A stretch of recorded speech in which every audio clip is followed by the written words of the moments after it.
Hello everyone, how are you doing? This is MD Tech here for another quick tutorial. In today's tutorial, I'm going to show you how to disable or turn off the lock screen on your Chromebook device. So this should hopefully be a pretty straightforward process, guys. And without further ado, let's go ahead and jump straight into it.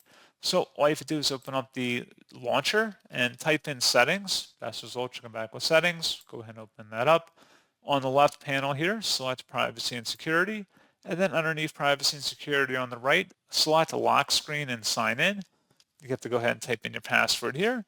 And then there should be an option to turn off the lock screen when sleeping or the lid is closed. Just toggle that to the off position to the left at the top here, and that's all you have to do. So pretty straightforward process on that, guys. And as always, thank you for watching. I do hope that was able to help you out, and I do look forward to catching you all in the next tutorial. Goodbye.